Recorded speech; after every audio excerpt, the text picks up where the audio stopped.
Olá, me chamo Samir Narraz, eu sou coordenador médico da UTI neonatal cirúrgica do Hospital Martagão Gesteira, Hospital da Criança em Salvador. A UTI neonatal cirúrgica é uma UTI de 10 leitos, não vinculada à maternidade, e ela surgiu em 2015 no Hospital Martagão Gesteira com o intuito de trazer para si o cuidado de pacientes neonatais com patologias cirúrgicas congênitas ou adquiridas.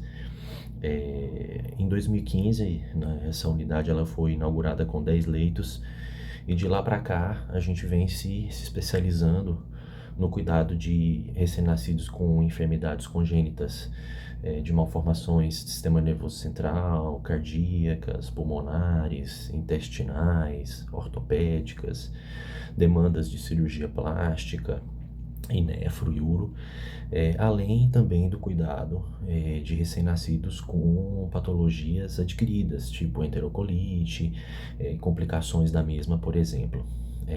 Além disso, o Hospital Martagão de Esteira ele é um hospital de referência para a condução de pacientes oncológicos e nós também atendemos pacientes nessa faixa etária, recém-nascidos e pequenos lactentes com patologias oncológicas.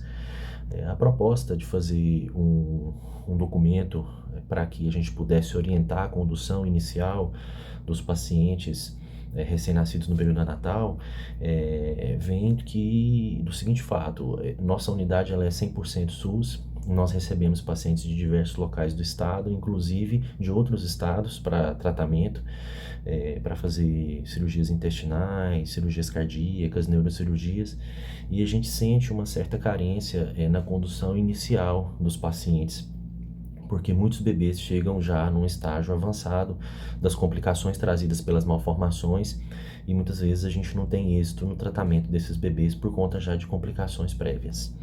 Além disso, o recém-nascido, após a sua alta, por exemplo, se ele precisar de algum atendimento numa unidade primária ou numa UPA, ou até na própria maternidade que ele nasceu, às vezes esse atendimento pode não ser feito por um neonatologista, às vezes nem feito por um pediatra, às vezes esse atendimento ele é feito por um clínico ou até por um agente de saúde.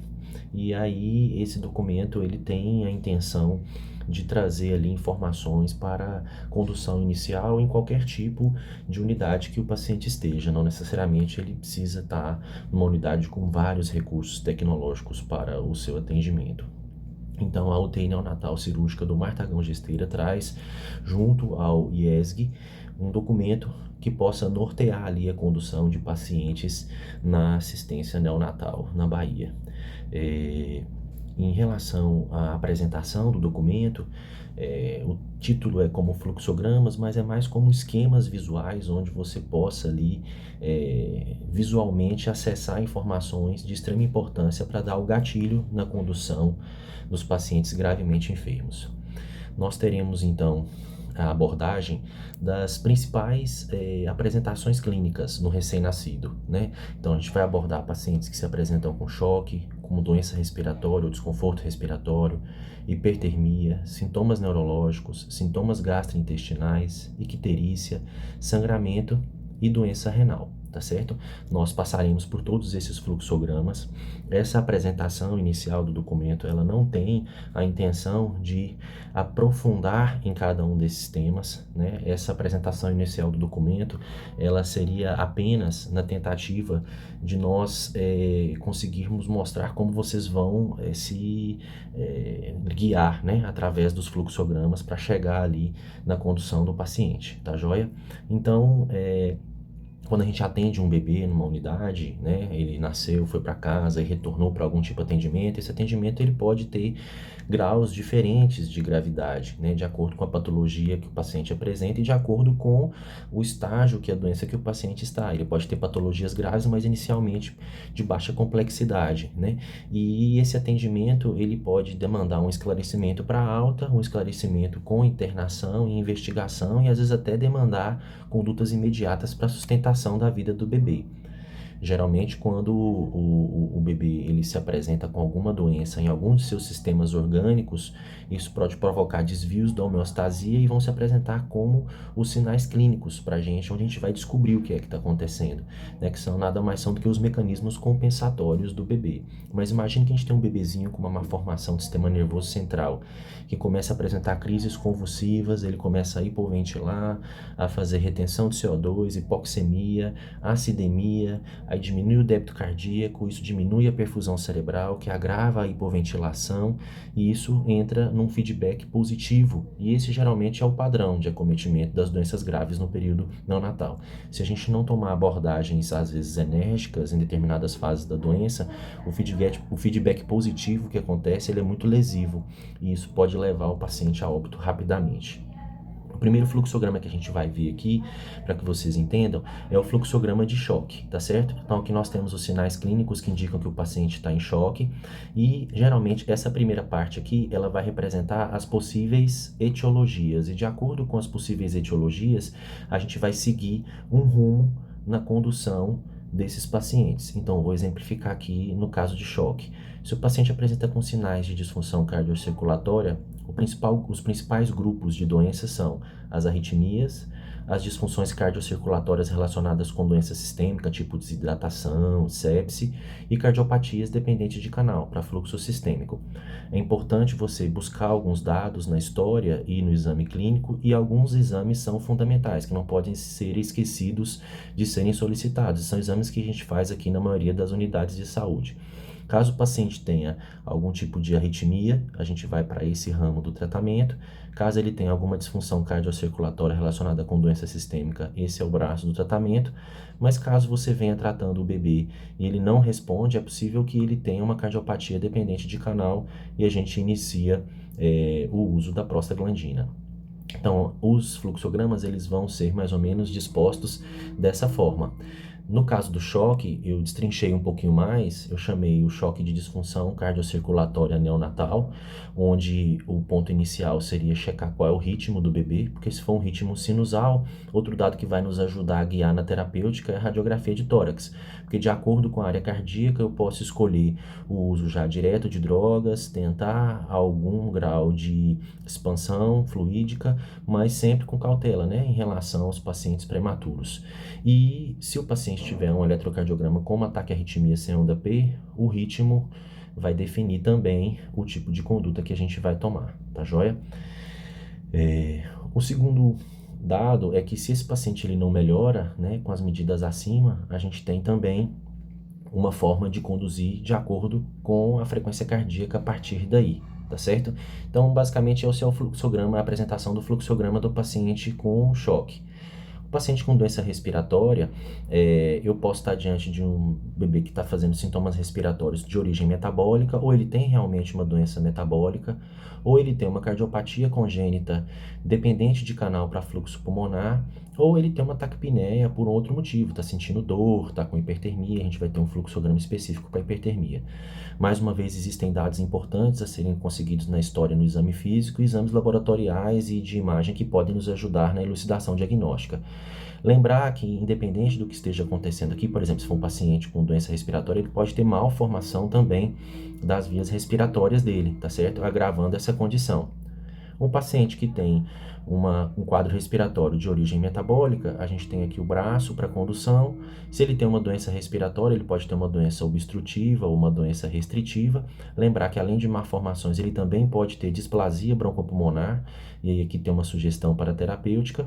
No caso de bronquiolite, uma das doenças obstrutivas aqui é o ramo do tratamento, e no caso das doenças restritivas aqui uma pneumonia, que é o ramo do tratamento também, tá joia?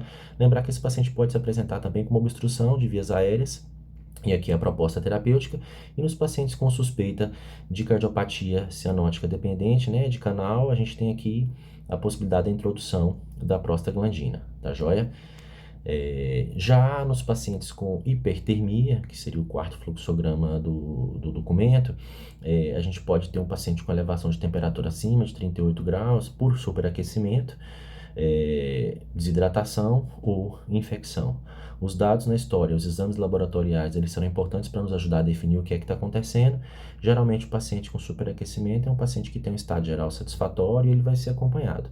O paciente com desidratação, ele tem dados na história com que sugerem perda ponderal, oligúria, elevação das escórias, e a possibilidade terapêutica está citada aqui para vocês. E nos pacientes com infecção, está aqui a proposta de tratamento, tá joia? Eu estou seguindo bem breve nos fluxogramas, que é justamente o intuito desse vídeo é a apresentação do material, né? A gente pode depois, em outro momento, fazer vídeos específicos aprofundando em cada tema proposto, tá joia?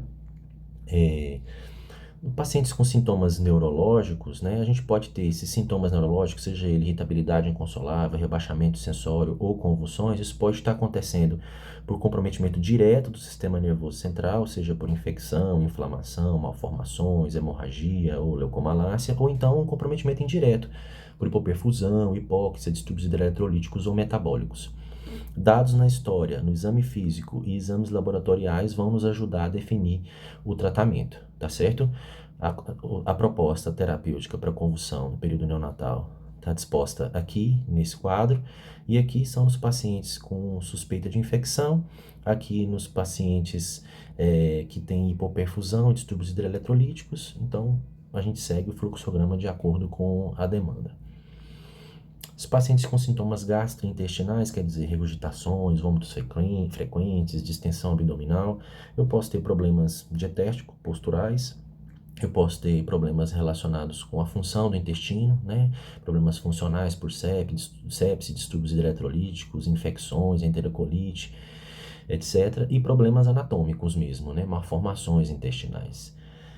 História, exame físico e exames laboratoriais vão me ajudar a definir o que pode estar acontecendo. Lembrar sempre da possibilidade da avaliação com um cirurgião, um pediatra, um gastropediatra nessas condições. Pacientes com icterícia, a gente pode ter o paciente com hiperbilirrubinemia neonatal às custas de bilirrubina indireta ou de bilirrubina direta, onde o exame físico, a história e dados laboratoriais vão me ajudar a definir se esse paciente é um acompanhamento ambulatorial, se ele precisa de medidas para tratamento da hiperbilirrubinemia indireta ou se ele precisa de investigação no caso de hiperbilirubinemia direta. Aqui tem um sitezinho que você pode entrar, coloca as horas de vida do bebê, o nível de bilirrubina indireta, se tem indicação de foto, de ex sanguíneo, com quanto tempo você vai avaliar o bebê, de acordo com a idade dele e a idade gestacional. Nos pacientes com sangramento, né, a gente pode ter pacientes com problemas primários de coagulação, né, ou problemas secundários, principalmente secundária CIVD, ou uso de medicações, heparina, ou problemas vasculares, tá certo? Uma história adequada com o exame físico e exames laboratoriais podem nos ajudar a conduzir o tratamento de uma coagulopatia primária ou uma coagulopatia secundária, ok? Em relação a bebezinhos com alterações urinárias, a gente pode estar, por exemplo, com o bebê apresentando redução da diurese por um problema pré-renal, um problema renal ou um problema pós-renal. Dados da história do exame físico e exames laboratoriais e de imagem podem nos ajudar a tratar se for um problema pré-renal, ou se já se instalou um problema renal, ou se nós temos um problema obstrutivo pós-renal. Tá certo? A consulta com o nefro e o uropediatra ou o cirurgião pediátrico nos ajudaria aqui na condução posterior desses casos. E, por fim, né, em relação às patologias cirúrgicas neonatais, né? Nós temos aí a UTI neocirúrgica já com mais de 5 anos, onde nós já cuidamos de mais de 800 pacientes, a grande maioria de pacientes cirúrgicos, alguns vêm com suspeita de patologias cirúrgicas e depois nós as afastamos. E é importante que a rede saiba qual é o perfil de pacientes que nós cuidamos aqui no Martagão Gesteira. Na realidade, a UTI neonatal do Martagão, ela abrange uma população além da população neonatal, porque nós temos patologias cirúrgicas neonatais que invadem a idade maior de 28 dias, né? A gente tem, por exemplo, prematuros com hemorragia intracraniana que chegam para a gente às vezes com 60 dias de vida, mas com 1,7 kg, 1,8 kg. Esse bebê não tem como ser cuidado numa UTI pediátrica. Então, o nosso público da UTI neo cirúrgica do Martagão Gesteira são pacientes no período neonatal, mas também pequenos lactentes, né, com idade até 3 meses e peso inferior a 4 quilos, né? Esses são os critérios de idade para admissão na UTI neo, e as patologias são as patologias mais diversas cirúrgicas do período neonatal, que precisem de condução com equipe multidisciplinar. Se nós estamos diante de um recém-nascido com suspeita de alguma patologia cirúrgica, para que a sua condução seja mais fluida possível, é importante que nós sigamos esses passos, tá certo? Então, diante de um bebezinho com suspeita de patologia cirúrgica, primeiro a gente tem que tentar estabelecer um plano diagnóstico para essa patologia de acordo com os sintomas que ele apresenta. Segundo, eu tenho que estabilizar as repercussões clínicas determinadas pela condição cirúrgica que o paciente tem e, além disso, aplicar terapêuticas específicas para aquela condição. Além disso, eu tenho que definir o status de função dos sistemas orgânicos e estabilização dos mesmos. Scores prognósticos muito elevados estão relacionados com piores desfechos. Então, quanto mais estável o paciente entra para a cirurgia, é melhor. Além disso, definir o estado infeccioso e fornecer um relatório detalhado. Esse é um dos grandes problemas que nós temos. Às vezes nós carecemos de informações, inclusive até para definir se é um paciente, se é perfil nosso ou não. Coloca lá um relatório de 3 linhas e a gente tem que definir se esse paciente ele tem indicação de vir para a UTI neocirúrgica ou não. Então nós precisamos muito de informações mais detalhadas, inclusive para que nós possamos fornecer, planejar qual seria a estratégia cirúrgica, quais são os materiais necessários para o tratamento desse bebê. Então, em relação ao diagnóstico específico, se o paciente tem suspeita de cardiopatia, é interessante a gente correr atrás disso, se for possível. Se o paciente tiver doenças respiratórias, aqui são as sugestões, o que nós teríamos que buscar. Pacientes com patologias abdominais, pacientes com patologias urinárias, pacientes com patologias ósseas, articulares ou de partes moles, pacientes com patologias abdominais. Então, aqui são patologias do sistema nervoso central, tá certo? A gente vai fazer essa correção aqui. Se o paciente tem acometimento dos seus sistemas orgânicos, a gente vai buscar a estabilidade desses sistemas. E para a gente definir o status de funcionamento desses sistemas, do hemodinâmico, é interessante a gente ver frequência cardíaca, pressão arterial, pressão e amplitude dos pulsos, etc.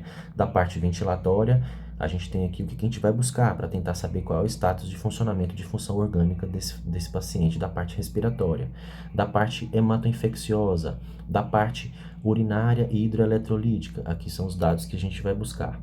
E da parte nutricional digestiva, os dados sugestivos para a gente avaliar a função orgânica desse bebê.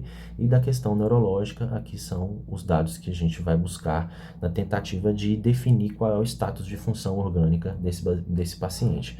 Lógico, nós vamos buscar as tecnologias que estão disponíveis dentro da nossa instituição. Agora, a gente não pode, por exemplo, ter um paciente com suspeita de uma hidrocefalia sem ter, por exemplo, acompanhamento do perímetro cefálico desse paciente, né? Que é uma conduta básica para esse tipo de situação. Além, então, de nós estabilizarmos nosso bebê e definirmos qual grau de função orgânica ou de disfunção orgânica que ele tem, por fim, né, para finalizar aqui a apresentação do fluxograma, a gente vai definir quais são os cuidados específicos para cada patologia, né? E as principais patologias que a gente recebe na UTI neocirúrgica do Martagão Gesteira, eu trouxe para aqui para vocês um quadro que resume esses cuidados, né? E esse quadro, ele tem a patologia, tem os sinais que indicam a suspeição, como é que a gente vai diagnosticar o problema e como seria a condução inicial. Então, eu trouxe para vocês aqui a atresia de esôfago, a hérnia diafragmática, os defeitos da parede abdominal, os defeitos de fechamento do tubo neural, trouxe as cardiopatias congênitas críticas dependentes de canal arterial para fluxo pulmonar e para fluxo sistêmico, uropatia obstrutiva congênita, hidrocefalia pós-hemorrágica ou pós-hemorragia intracraniana, hidrocefalia congênita não hemorrágica e não infecciosa, patologias cirúrgicas abdominais obstrutivas, pneumoperitônio e, por fim, canal arterial patente com indicação de ligadura cirúrgica.